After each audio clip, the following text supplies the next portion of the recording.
కుప్పం నియోజకవర్గంలో టీడీపీ అధినేత చంద్రబాబు పర్యటిస్తున్నారు. శాంతిపురం రోడ్ షోలో చంద్రబాబు మాట్లాడుతున్నారు. ఆ లైవ్ చూద్దాం.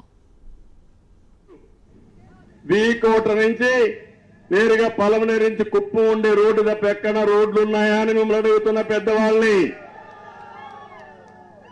ఏ ఊరికైనా ఆ రోజు సెల్ ఫోన్ ఉందా అని అడుగుతున్నా. గ్రామాల్లో స్కూల్ బిల్డింగ్లు కానీ హై స్కూల్స్ ఉన్నాయా అని అడుగుతున్నా. అక్కడి నుంచి ప్రారంభించాం మన జర్నీ. అయితే ఒక్క విషయం మీరు గుర్తుపెట్టుకోవాలి, మనం అధికారంలో ఉన్నప్పుడు అభివృద్ధి జరిగింది. మనం అధికారం లేనప్పుడు మన నియోజకవర్గం పట్ల సీత కన్నేశారు. అందుకనే మీరు చూస్తే 2004లో నేను ఓడిపోతే ఇజ్రాయెల్ టెక్నాలజీని మూసేస్తే కడాన ప్రధానమంత్రి ప్రస్తుతం మోడీ గారు గుజరాత్ తీసుకుపోయారు. గుజరాత్ లో బ్రహ్మాండంగా అమలు చేశారు, కానీ మన రాష్ట్రంలో అమలు చేసుకోలేకపోయాం.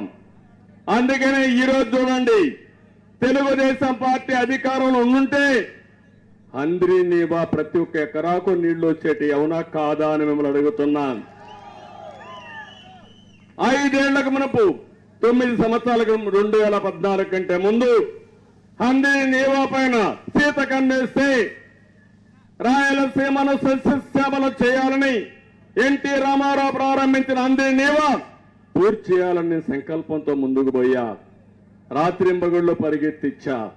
కడాని ఇక్కడికి నీళ్లు తీసుకొచ్చా. నేనే వీకోటికి ఓతలు వచ్చి నీళ్లన్నీ కూడా తీసుకొచ్చి వదిలిపెట్టా.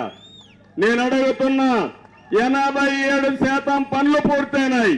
అంతలోనే ఎన్నికలు వచ్చాయి. 13% పనులు పూర్తి చేయలేని దద్దమ్మ ప్రభుత్వం ఈ వైఎస్ఆర్ కాంగ్రెస్ పార్టీ ప్రభుత్వం. ఎందుకు కుప్పం అంటే మీకు సీతకన్ను, ఎందుకు నిర్లక్ష్యం? నేను ఆ రోజు చెప్పాను, ప్రజలంతా ముఖ్యం.